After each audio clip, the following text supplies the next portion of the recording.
Hey there, my name's Amber and I'm 30 years old. Today I want to tell you about how I managed to get revenge on my entitled stepsister. But of course, before I get into how that happened, I need to give you a little backstory. I was an only child to my two very loving parents. However, when I was 10 years old, my father was diagnosed with stage 4 pancreatic cancer, and within a few months, he was gone. It was devastating for my mom and I. I don't even know how we managed to get through the first few months of my dad's passing. The thing is, since my dad knew about this inevitable end, he put all his affairs in order. He gave all of his financial assets to my mom and he left with the house.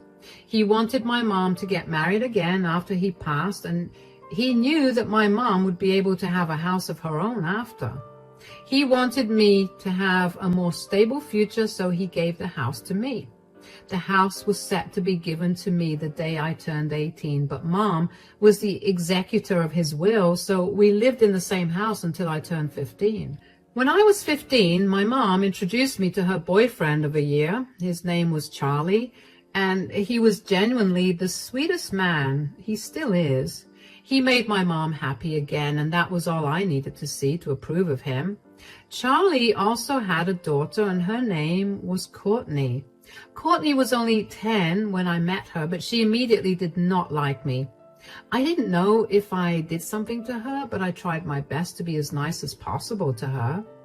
Mom and Charlie dated for about 2 more years before properly tying the knot. While I was very, very happy for the two of them, Courtney was not. She did not want to be a part of our family and constantly made it known to us. We just figured that she was still not used to her family having broken up, so we gave her all the space and time she needed. I tried my best to be there for her, if not as a sister, then as a friend. But Courtney never budged. She instead made my life a little hellish. She constantly tried to hurt me, either physically or with her words. Anyway, as soon as I turned 18, I moved out and back into the house that my dad had given to me. I attended college and I was doing great. Of course, just because I moved out, it didn't mean that I stopped visiting my mom. Whenever I visited my mom, I made sure to try and connect with Courtney, which was easier because she could no longer torment me since I didn't live with her. Courtney only distanced herself even more from me, so eventually I gave up trying too much. However, during Courtney's senior year in high school, she reached out to me and we began talking. Of course, she reached out to me because she didn't want to keep living with our parents. I offered to let her live with me for a year, and I thought our relationship was going somewhere. And while living with her was not bad, she still kept me at arm's length. The most I got out of her was that she was dating someone that she met in one of her classes. I was just happy that she was letting me in at all. She moved out after a year, and then I barely heard from her. And this is why 3 years later, I was beyond surprised to get a call from her where she asked me to meet her at our local cafe. Of course, I cleared my schedule to meet her. When I got to the cafe, she was already sitting there. "Hi, I'm so glad you could make it." Why wouldn't I? It's been a long time since we even spoke to each other. "I know, I've just had a lot going on." I totally get that, but also, we are family still. I mean, you're my sister and I care about you, so I don't see why you should go so long without talking. "You're right, we are family and I shouldn't have been so distant. I'll make up for it, I promise." "How about you make up for it by telling me about all that's been happening with you?" "All right, well, for starters, I'm engaged." "What? That's amazing. Oh my gosh, are you marrying the same guy you were dating in college?" "Ryan? Yes. He's the perfect person for me and I can't see myself being with anyone else but him." "Oh, I'm so happy you found someone as nice as him. So when's the wedding?" "We're planning to have it within the next 3 months, but we do have a slight problem." "Oh no, what's wrong?" "Well, we're planning on having a destination wedding." Well, that's wonderful. Where do you plan on having it? We were thinking of flying out to Paris. It's been a dream city for both Ryan and me. We figured there was no place better than that to get married in. That's beautiful.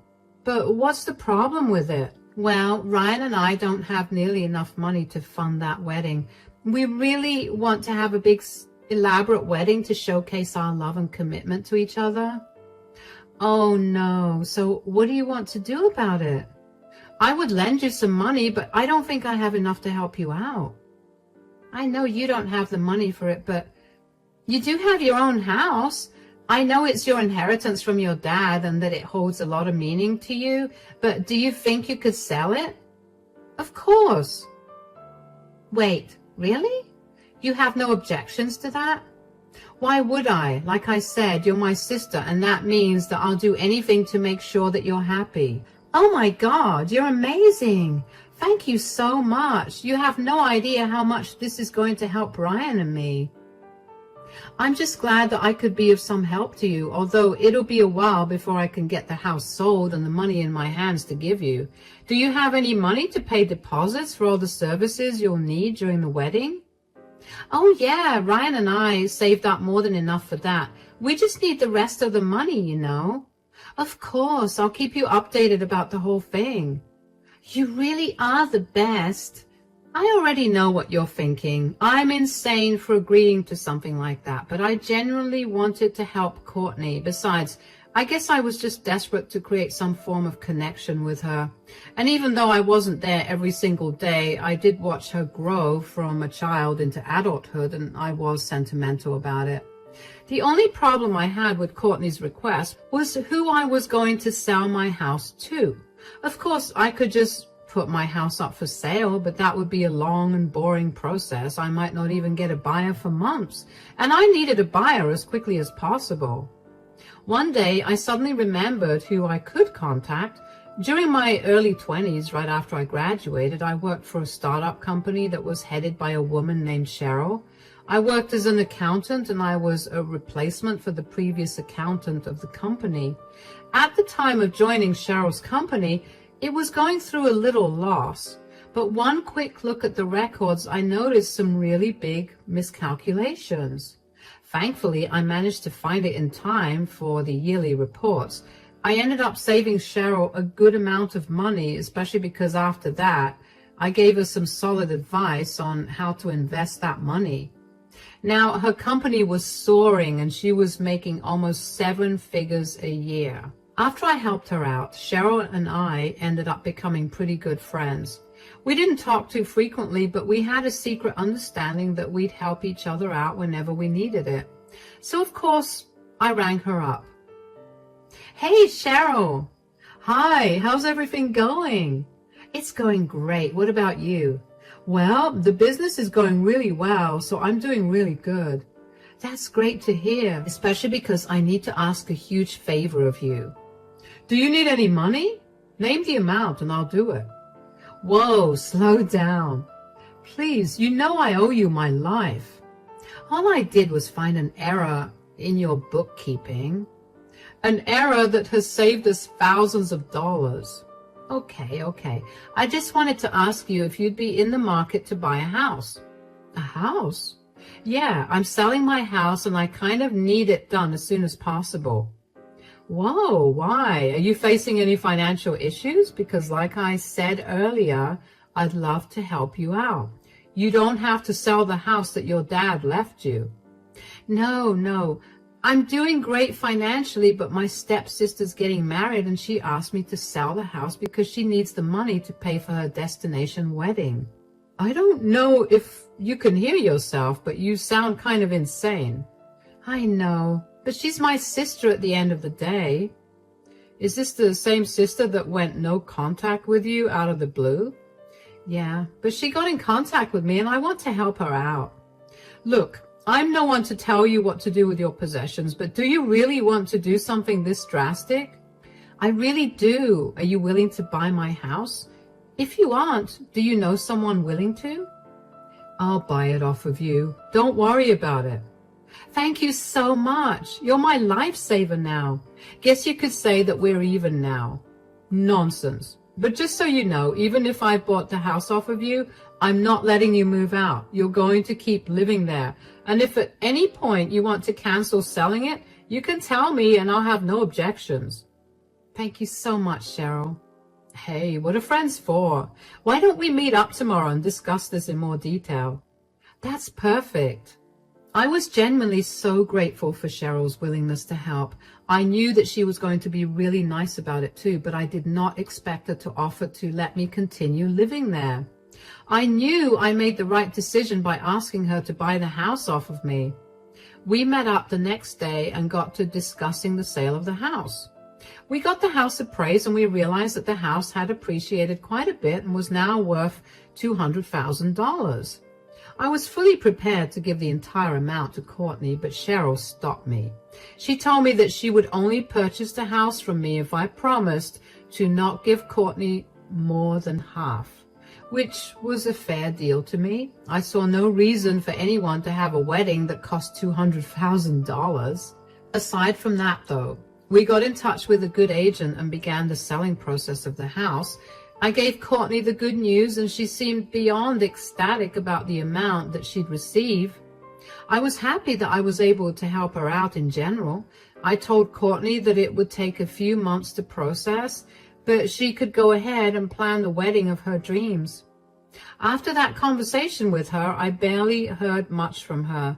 I assumed that planning the wedding was consuming all her time, so I didn't try too hard to get in contact with her.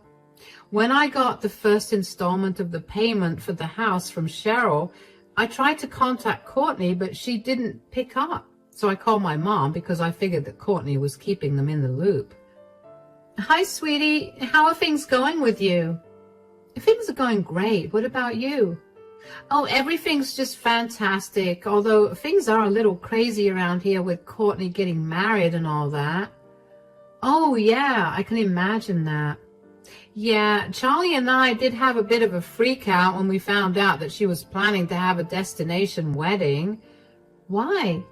Well, we told her that we'd help provide for the wedding, but we did not have that kind of money for a destination wedding in Paris, which is why we're so grateful for your contribution to the wedding, sweetie. Oh, it's okay. There's no need to thank me. She's just as much my family as you are. Of course, I was going to help her out in any way that I could. That's very kind-hearted of you, but I am super excited to see you at the wedding.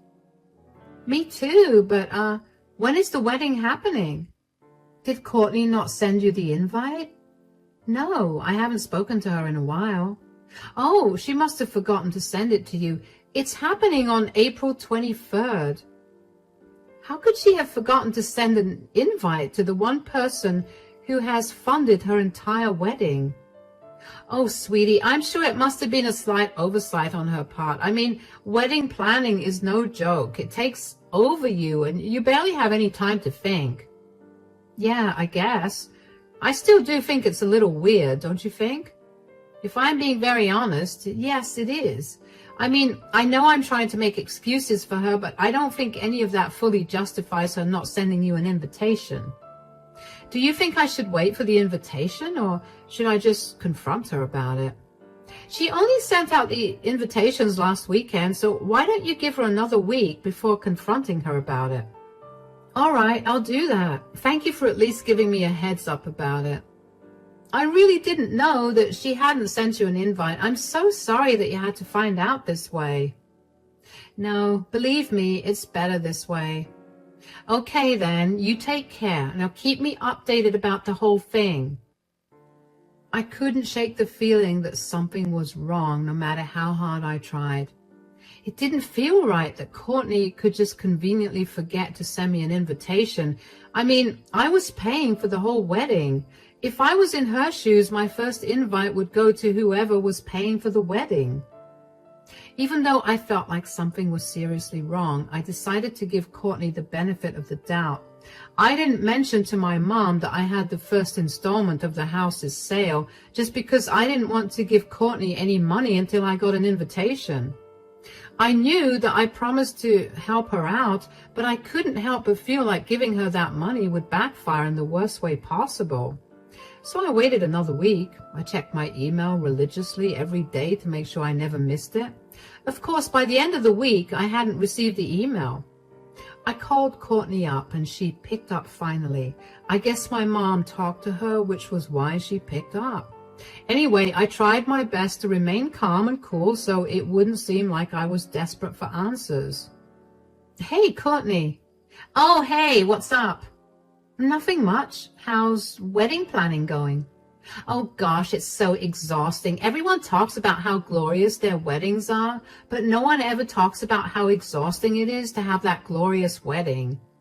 Yeah, it must be very stressful.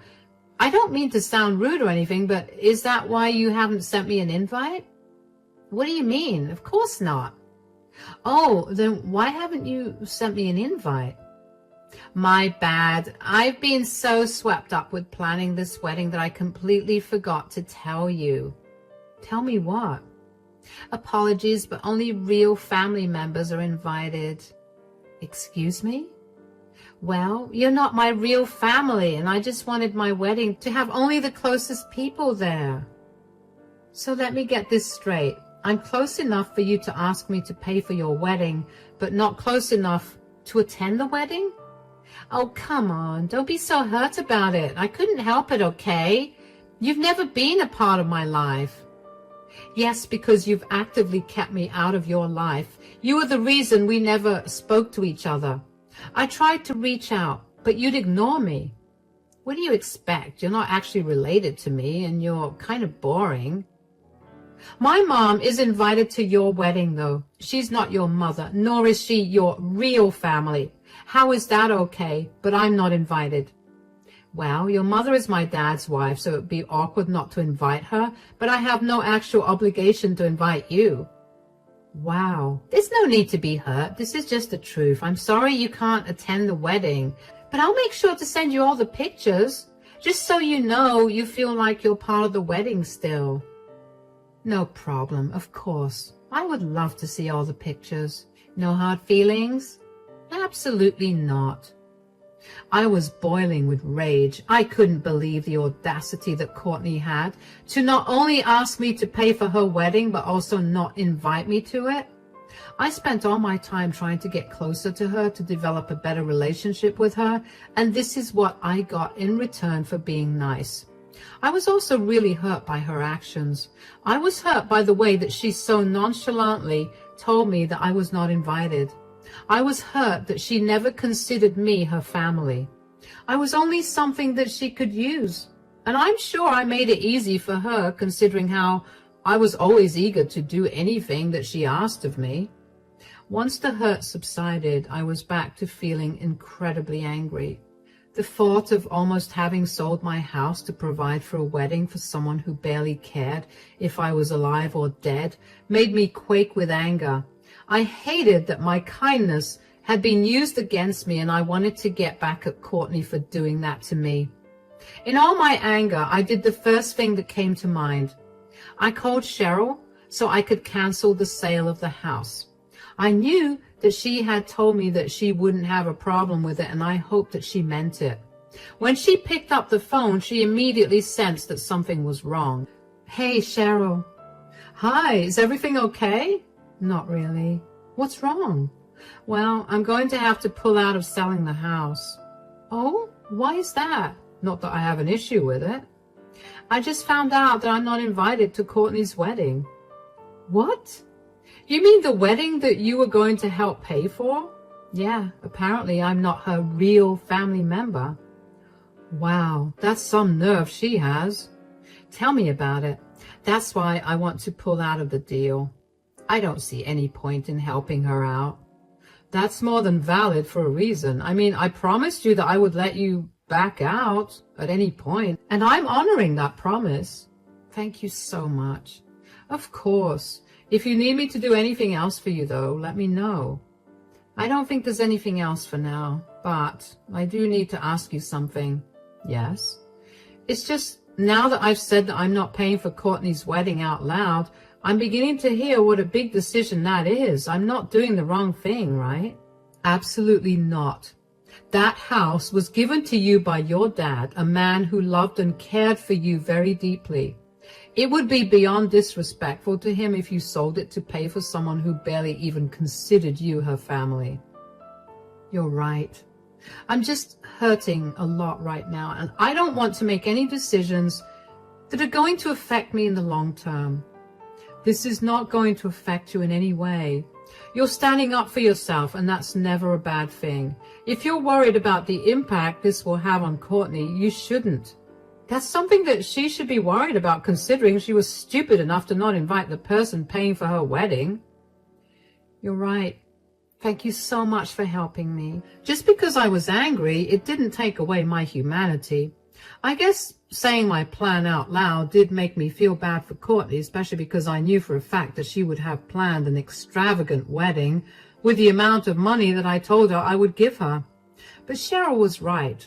I couldn't let her take advantage of me, nor could I lose something that was given to me with so much love over someone who didn't care enough about me or the significance of the house to me.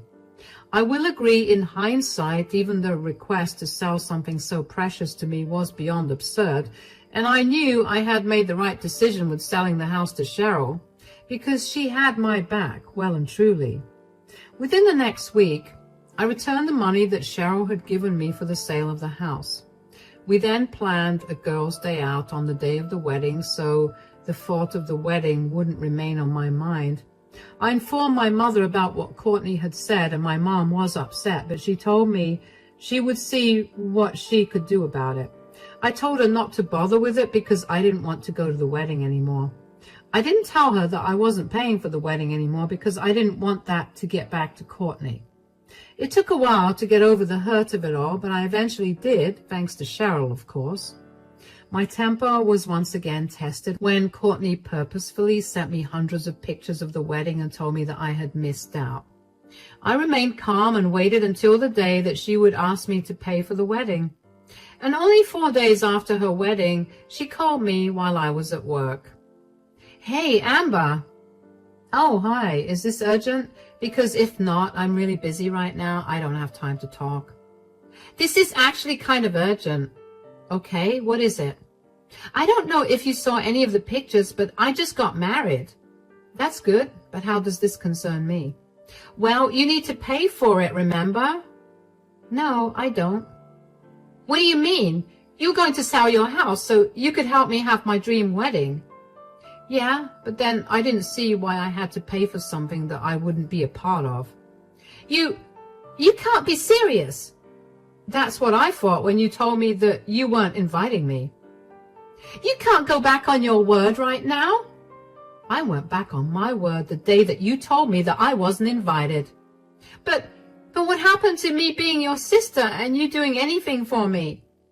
You made it clear that we aren't sisters. And since that is the case, I see no reason for me to help you out. Especially if helping you out means selling something that was given to me by someone who actually cared for me. Why didn't you tell me anything? How am I supposed to pay off this huge bill? Oh, right. Apologies. I was busy with work. What is wrong with you? You tricked me. You cheated me out of my money. I didn't cheat you out of anything, and it was not your money. It was mine, and I was going to give it to you, but I never did. I can't pay this bill. I don't have $100,000 on me. I already have my student loan to pay, so this will never get paid off. You should have thought about that before you uninvited the one person who was funding your wedding. I'm going to sue you. You tricked me. Courtney, the agreement for me to help you was never written down anywhere. It's your word against mine. There's no use in trying to sue me. I can't believe that you're willing to treat your family so cruelly. I'm not treating my family cruelly, remember? You said that I was not your real family. Why are you making my life hell? I'm not doing anything. You brought this on yourself. Now, if you'll excuse me, I have to get back to work so I can go back to my beautiful home and relax. Goodbye. I could hear Courtney gasp before I cut the call, and I couldn't help but laugh at that. Oh, the hurt that I was feeling felt like it had vanished now that I got my sweet revenge. But of course, that was not the end of it. I still needed to know about how Courtney was going to pay that bill off. And don't worry, I found out, and I'm going to tell you about it. After that phone call, Courtney kept blowing up my phone with hundreds of calls and texts that ranged from her begging me to pay off the huge wedding bill to her insulting me for being a bad sister and a bad person. Of course, under normal circumstances, I would have felt horrible, but since she made it crystal clear that I was not a part of her family, I saw no reason to feel bad. I only found out about what happened with Courtney when I spoke to my mom. She called me about a week after my phone call with Courtney. I kind of expected her to be upset with me for going back on my word, but surprisingly, she was completely on my side. She even told me that she gave Courtney a good piece of her mind for being so rude and selfish towards me. Courtney apparently begged my mom to help her pay off the huge wedding bill, but my mom made it explicitly clear she didn't have that kind of money. At best, my mom could only give her a few $1,000s, but nothing more than that. Courtney's dad, Charlie, also didn't have that kind of money to give her. Courtney's husband and Ryan's family were against the destination wedding from the start and made it explicitly clear that they were not going to pay for it if it came down to them helping out. Not to mention, they too didn't have that kind of money. The only thing that Courtney and Ryan could do was take out a huge loan to finance their wedding. I couldn't help but feel really satisfied with that result. I knew that this was a harsh lesson to teach Courtney, but it was a lesson that she needed to learn. She should know to never treat anyone as rudely as she did, especially not when the person is helping you out. I didn't want to hear any more from Courtney, so I made sure to block her. My mom did give me regular updates, but that stopped because Courtney cut off contact with them since they didn't help her pay for her extravagant wedding. Not that it's a bother to us anyways. I'm just happy that I still have the house that was given to me by my father. I'm living happily, and I can't help but be incredibly grateful that I found out about everything when I did. Life has gone back to normal now, and I hope it stays this way for a long time. Thank you for listening to my story.